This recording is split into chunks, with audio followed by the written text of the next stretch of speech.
Hello everyone, नमस्कार। Path IAS academy के YouTube channel में आपका स्वागत है, अभिनंदन है। आशा करते हैं कि आपकी सीजीपीएससी प्रीलिम्स की तैयारी जोरों शोरों से चल रही होगी। जैसा कि आप सभी जानते हैं कि 5 राज्यों में चुनाव संपन्न हुए हैं। कौन कौन से? तो छत्तीसगढ़, मध्य प्रदेश, राजस्थान, मिजोरम और तेलंगाना। छत्तीसगढ़ विधानसभा की जो चुनाव प्रक्रिया थी और जो चुनाव नतीजे आए उससे संबंधित आने वाले एग्जाम में, चाहे वह सीजीपीएससी प्रीलिम्स हो या कोई वनडे एग्जाम हो, डेफिनेटली 2 से 3 प्रश्न देखने को मिलेंगे। जो भी प्रश्न आएंगे वो इस क्लास से आएंगे। पूरी कोशिश की गई है कि आपको सारे फैक्ट्स जो इससे रिलेटेड निकलते हैं वो इस क्लास में बता दिए जाए। तो शुरू करते हैं। सबसे पहले आपको पता ही होगा कि हमारे प्यारे छत्तीसगढ़ में कुल कितनी विधानसभा सीट है। तो 90 विधानसभा सीट है। इसमें हम थोड़ा यह देख लेते हैं कि अनारक्षित वर्ग यानी कि जनरल कैटेगरी के लिए कितनी सीट है। तो 51 सीट है। शेड्यूल ट्राइब के लिए कितनी सीट आरक्षित है? तो कितनी आरक्षित है? 29 सीट आरक्षित है। और शेड्यूल कास्ट यानी कि अनुसूचित जाति के लिए टोटल कितनी सीट आरक्षित है? तो 10 सीट आरक्षित है। अगर डेट से प्रश्न पूछता है तो आपसे पूछेगा कि आपको पता है कि टोटल 2 चरणों में चुनाव हुए हैं। उसमें पहले चरण में जो चुनाव हुए उसकी तारीख आपकी है 7 नवंबर, और जो द्वितीय चरण में जो चुनाव हुए उसमें आप 10 दिन ऐड कर लीजिए। कब है डेट आपका? 17 नवंबर 2023। ठीक। इसके अलावा जो काउंटिंग की गई है वो आपका काउंटिंग किया गया है, मतगणना की तारीख 3 दिसंबर है और इसी दिन जो है रिजल्ट घोषित कर दिया गया था। इसके अलावा जो है पहले चरण का जो नोटिफिकेशन अधिसूचना आया वो आया 13 अक्टूबर 2023 को कि इन विधानसभा क्षेत्रों में इस तारीख को चुनाव आयोजित किया जाएगा। तो अधिसूचना का भी तारीख अगर आप याद कर लें तो बेहतर होगा। और द्वितीय चरण का जो अधिसूचना किया गया वो 21 अक्टूबर 2023। आपसे अगर डेट से प्रश्न पूछेगा तो यहीं से पूछेगा। ठीक। अगर हम नेक्स्ट देखते हैं कि भाई टोटल 90 विधानसभा चुनाव क्षेत्रों में चुनाव हुआ। मैंने आपको बताया कि पहले चरण में जो है 20 विधानसभा क्षेत्रों में चुनाव संपन्न किया गया। ये 20 विधानसभा क्षेत्र वह क्षेत्र हैं जो नक्सल प्रभावित क्षेत्र हैं जहां, ठीक है। तो कौन कौन से हैं वो आप अभी अब पता चल गया कि बस्तर है, और जो बॉर्डर एरिया है आपका मोला मानपुर, राजनांदगांव, कवर्धा और आपका छुई खदान गंडई वाला जो इलाका है वहां पे पहले चरण में चुनाव संपन्न कराया गया। ठीक। तो ये आपका हो गया फर्स्ट फेज। उसके बाद जो बचे हुए 70 विधानसभा हैं, ठीक, इनका जो चुनाव किया गया वो किया गया है सेकंड फेज में। ठीक। पहले चरण में जो चुनाव किया गया उसका विधानसभा क्रमांक जो है वो आपका है 71 से 90। ठीक, विधानसभा क्रमांक। और ये विधानसभा क्रमांक आपका आ जाता है 1 से 70। ये भी आपको पता होना चाहिए। ठीक। नेक्स्ट हम देखते हैं एप्लीकेशन। अभी हाल फिलहाल में जो रिसेंट ट्रेंड है सीजीपीएससी सीजी व्यापम का, उसमें फेवरेट टॉपिक एप्लीकेशन है। ऐप से क्वेश्चन आते ही आते हैं। तो डिजिटलाइजेशन का जमाना है, हाईटेक हो गया हमारा इलेक्शन कमीशन भी, तो उसने इस चुनाव में जमकर एप्लीकेशन का प्रयोग किया है।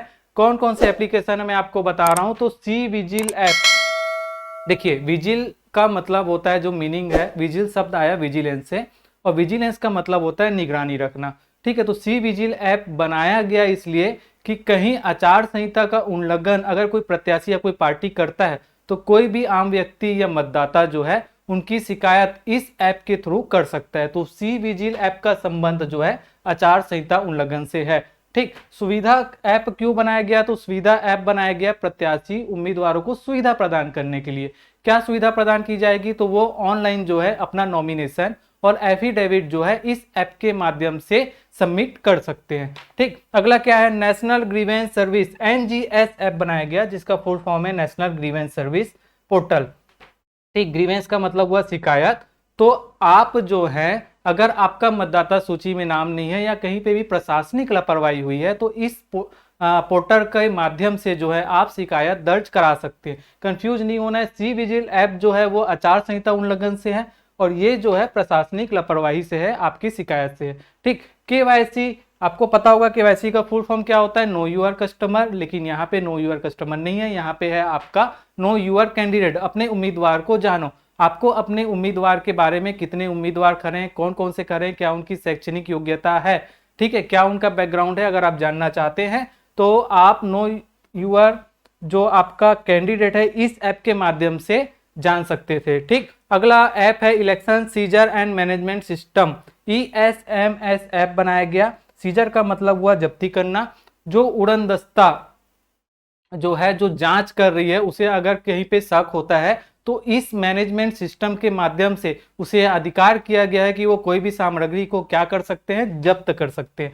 सक्षम ऐप की अगर मैं बात करूं तो सक्षम ऐप जो है वो मुख्यतः दिव्यांग और वृद्ध जनों के लिए बनाया गया है, ताकि उनके लिए जो है अगर वो इस एप्लीकेशन का प्रयोग करके अपना जानकारी देते हैं तो उन्हें लाने ले जाने की सुविधा प्रदान की जाएगी। इसके अलावा जो दिव्यांग जन है वो जो है व्हील चेयर में से जाकर जो है अपना मतदान कर सकते हैं। तो ये सारे ऐप आपके इंपॉर्टेंट हो जाते हैं। इसके अलावा अगला बहुत ज्यादा इंपॉर्टेंट हो जाता है कि आपका जो इलेक्शन कमीशन ऑफ इंडिया है उसका ब्रांड एम्बेसडर कौन है, वो आपको पता होना चाहिए। तो नोट कर लीजिए कौन है, सचिन तेंदुलकर जी। ठीक, सचिन तेंदुलकर ब्रांड एम्बेसडर हुए। और छत्तीसगढ़ निर्वाचन आयोग द्वारा जो शुभंकर बनाया गया वो किसे बनाया गया है, तो चुनई चिरई को बनाया गया है। जो भी वीडियो आते थे छत्तीसगढ़ निर्वाचन आयोग के द्वारा जागरूक करने के लिए कि देखिए जो आप 18 साल के अगर हो गए हैं तो मतदान कर सकते हैं, इस टाइप के जितने भी प्रचार आते थे उसमें जो है जो आवाज होती थी वो इस चुनई चिरई की होती थी। चिरई का मतलब चिड़िया, और इस चिड़िया का नाम क्या है, चुनई चिरई। तो चुनई चिरई क्या थी, इस चुनाव में जो थे हमारा मैस्कट थी, यानी कि शुभंकर थी। ये भी बहुत ज्यादा इंपॉर्टेंट हो जाता है, तो ये पता होना चाहिए। अगला जो है हम जो है इंपॉर्टेंट फैक्ट्स देखते हुए चलते हैं। तो वर्तमान में भारत का मुख्य निर्वाचन आयुक्त कौन है, तो कौन है ये आपको पता होना चाहिए, कौन है, राजीव कुमार। ठीक, इसके बाद मैं आपको बोलूं तो वर्तमान में छत्तीसगढ़ मुख्य निर्वाचन पद अधिकारी कौन है, तो रीना बाबा साहब कांगले। और वर्तमान में छत्तीसगढ़ राज्य निर्वाचन आयुक्त यानी कमिश्नर छत्तीसगढ़ इलेक्शन कमीशन के कौन है, तो ठाकुर राम सिंह। देखो कंफ्यूज नहीं होना है, इलेक्शन कमिश्नर की अगर बात करें छत्तीसगढ़ की तो ठाकुर राम सिंह। पद अधिकारी जो रीना बाबा साहब कांगले हैं वो जो हैं जो इलेक्शन कमीशन ऑफ इंडिया है उसके लिए छत्तीसगढ़ के प्रतिनिधि यानी सबसे बड़े पद अधिकारी कौन है, तो रीना बाबा साहब कांगले हैं। ठीक है, तो 3 नाम आप याद रखो। मुख्य निर्वाचन आयुक्त आपको ऐसे ही पता होना चाहिए, राजीव कुमार है। छत्तीसगढ़ राज्य के निर्वाचन आयुक्त कौन है, तो ठाकुर राम सिंह है। और पद अधिकारी कौन है ये आपको देखना है, तो रीना बाबा साहब कांगले हैं। ठीक, अगला देखिए, हाँ अगला कुल वोटरों की संख्या। कुल वोटरों की संख्या आपका 2,03,80,079 आपके टोटल वोटर्स हैं।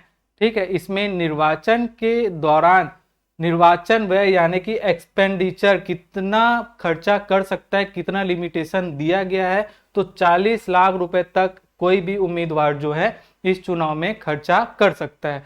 इसके बाद अगर हम बात करें तो पिछले विधानसभा चुनाव की तुलना में जो 2018 में कंडक्ट किया गया था उसमें और अब 2023 में कितने प्रतिशत वोटरों की वृद्धि हुई है, तो 9.5% वोटर्स जो है बड़े हैं, जो कि लिस्टेड है, मतलब उनका नाम आया है। ठीक, नाम निर्देशन के लिए अनारक्षित पद की जमानत राशि अगर आप 1/6 वोट जो कुल मतदाता है उसका जो मतदान पड़ा है उसका अगर 1/6 वोट अगर आप नहीं ला पाते हैं तो आपको एक जमानत राशि जमा करनी होती है। तो अनारक्षित वर्ग के लिए 10,000 और ST SC के लिए 5,000, ये ध्यान में रखो। ठीक, तो विधानसभा चुनाव 2023 के लिए मतदान केंद्र कुल कितने बनाए गए हैं, तो ये आंकड़ा भी इंपॉर्टेंट हो जाता है, 24,109।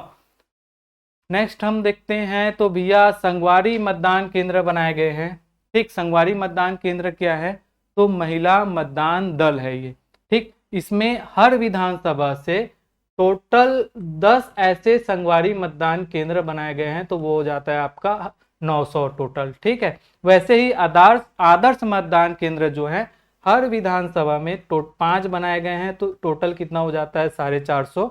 और हर विधानसभा में दिव्यांग जन द्वारा संचालित जो केंद्र है वो 1 होगा, तो आपका टोटल हो जाएगा 90 विधानसभा।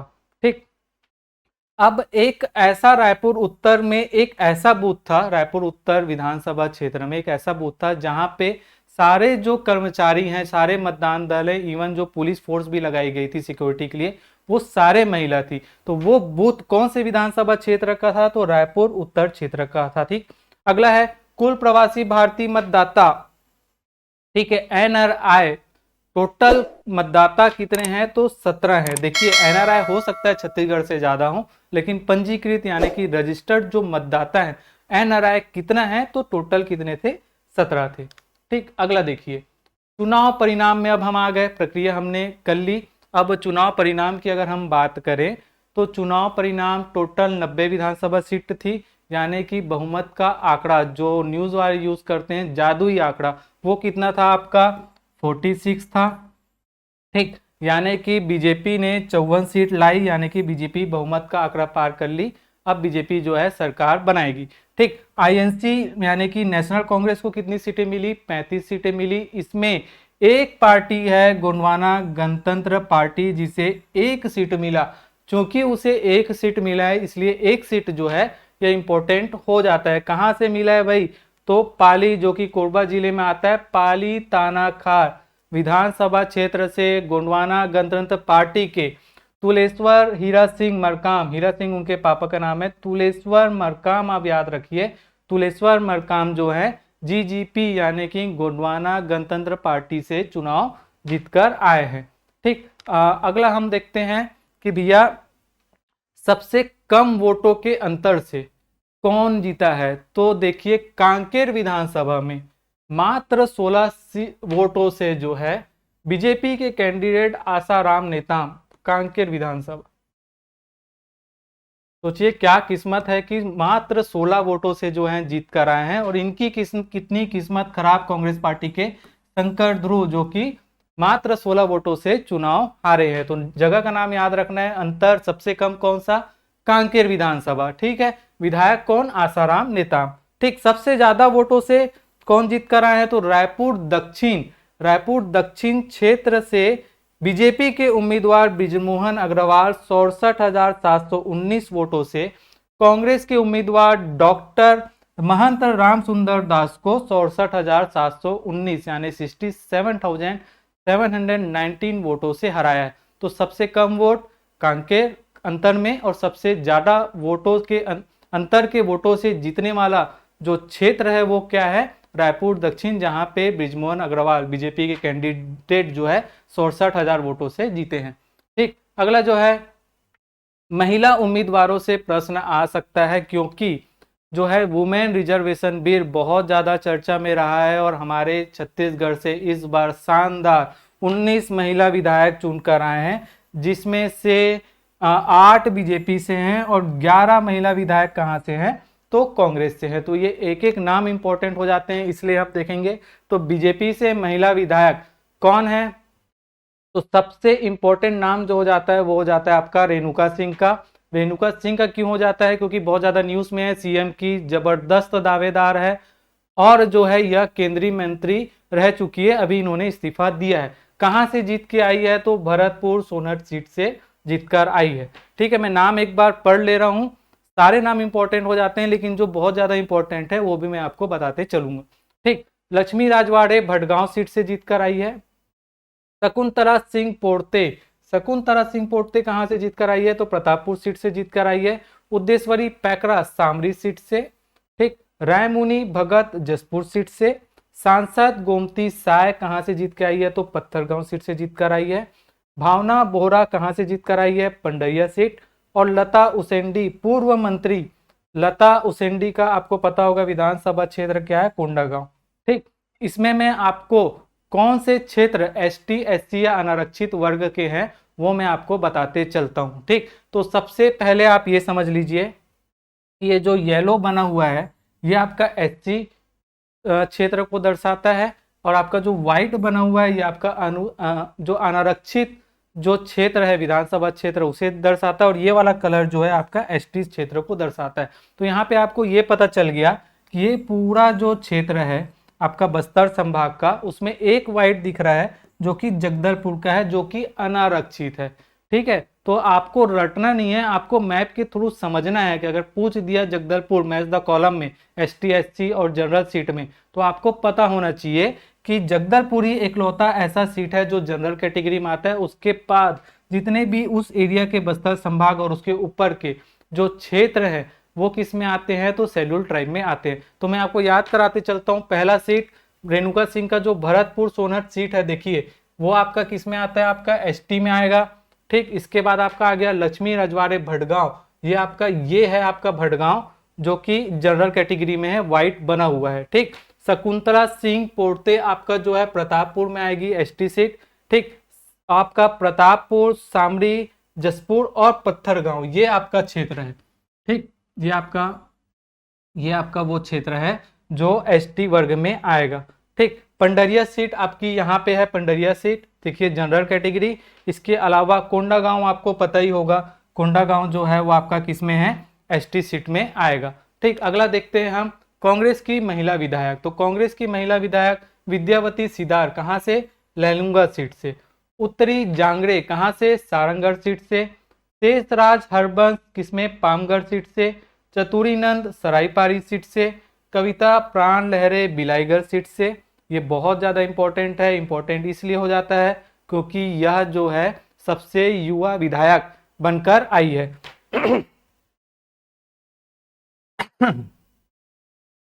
ठीक, अगला देखते हैं हम अंबिका मरकाम। अंबिका मरकाम कहाँ से जीत कर आई है, सिहावा से जीत कर आई है। संगीता सिन्हा संजारी बालोद। मंत्री अनिला भेड़िया डोंडी लोहारा। यशोदा नीलांबर वर्मा खैरागढ़, देखिए खैरागढ़ में उपचुनाव हुआ था, वहां पे ये जीत कर आई थी, मौजूदा विधायक है, अभी जो है वापस से जीत कर आई है यशोदा वर्मा। इसके बाद हर्षिता स्वामी बघेल कहाँ से, डोंगरगढ़ से। और सावित्री मनोज मंडावी, देखिए मनोज मंडावी की जो है धर्मपत्नी है, जो कि विधानसभा उपाध्यक्ष रह चुके हैं, उनकी डेथ के बाद जो है इन्हें टिकट मिला था और अभी ये भारी मतों से चुनाव जीतकर आए हैं। ठीक, इसमें मैं आपको एक फैक्ट और बताता चलूं, मैंने देखिए रेड किया है यहाँ पे, और ये 2 सीट को रेड किया है। कौन कौन से, शकुंतला सिंह पोर्ते, सांसद गुमती साय जो कि पत्थरगांव सीट से, और कविता प्राण लहरे बिलाईगढ़ सीट से। ये 3 विधानसभा ऐसे क्षेत्र हैं जहां से पहली बार महिला चुनाव जीतकर आई है। तो ये 3 नाम बहुत ज्यादा इंपॉर्टेंट हो जाते हैं। मैं फिर से बोल रहा हूँ, प्रतापपुर सीट शकुंतला सिंह पोर्ते, उसके बाद पत्थरगांव सीट सांसद गोमती साय जो कि बीजेपी से जीतकर आई है। इसके अलावा कविता प्राण लहरे जो कि कांग्रेस की महिला विधायक है, कहां से जीतकर आई है, तो बिलाईगढ़ सीट से। ठीक, तो ये तीनों नाम तो आपको याद रहने चाहिए। अब हम इनका क्षेत्र देख लेते हैं। तो लैलूंगा सीट जो है देखिए यहाँ पे पड़ेगा सरगुजा क्षेत्र में, तो ये एसटी ही होगा।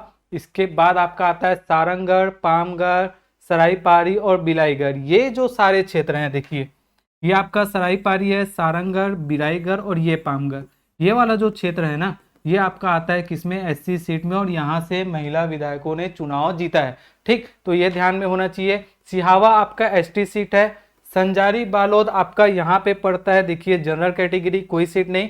डोंडी लोहारा एसटी सीट है, तभी वहां से जो मंत्री जो थी, पूर्व मंत्री अनिला भेड़िया चुनाव लड़ती थी, पूर्व मंत्री रह चुकी है, अभी भी जो है वहां से वो विधायक बनकर आई है।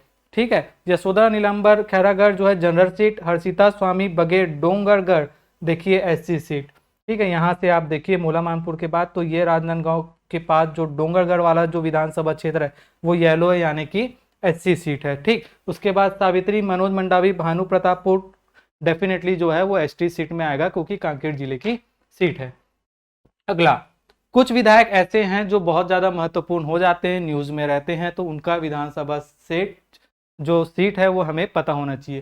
तो पूर्व मुख्यमंत्री भूपेश बघेल जी का जो निर्वाचन क्षेत्र है वो आपका पाटन है, यहाँ से विधायक जीत कर आए हैं। पूर्व मुख्यमंत्री रमन सिंह जी कहाँ से चुनाव जीत कर आए हैं, तो राजनांदगांव से चुनाव जीत कर आए हैं। सबसे ज्यादा चर्चा में रहे सीएम उम्मीदवार भी हैं, लेकिन हालांकि अगर सीएम ना बने तो इनको मंत्रिमंडल में जगह जरूर मिलेगी। ओपी चौधरी कहाँ से चुनाव जीत कर आए हैं, तो रायगढ़ से आए हैं।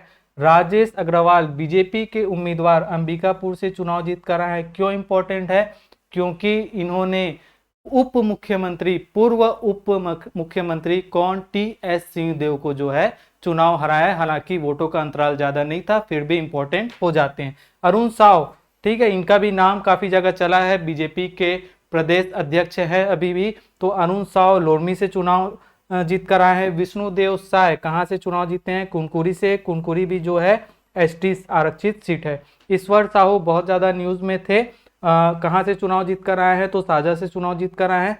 डोमन लाल कोरसेवारा कहाँ से चुनाव जीत कर आए, अहिवारा से आए, एससी सीट।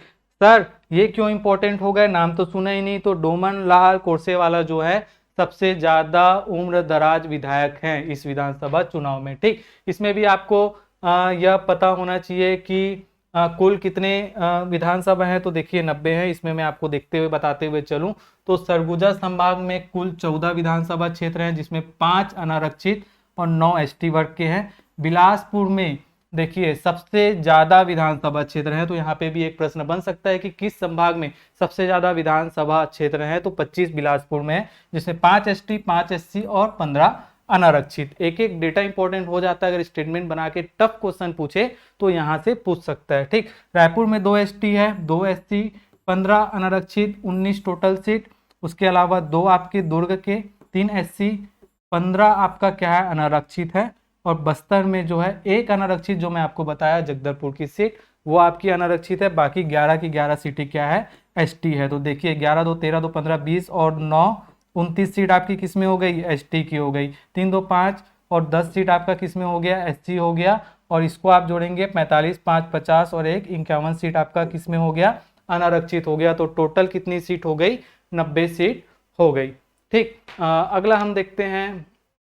बस हो गया, दैट्स ऑल, थैंक यू। आपके लिए एक प्रश्न है, आपको बताना है कि नेशनल वोटर्स डे कब मनाया जाता है। तो थैंक यू सो मच, जय हिंद, जय भारत, जय जोहार।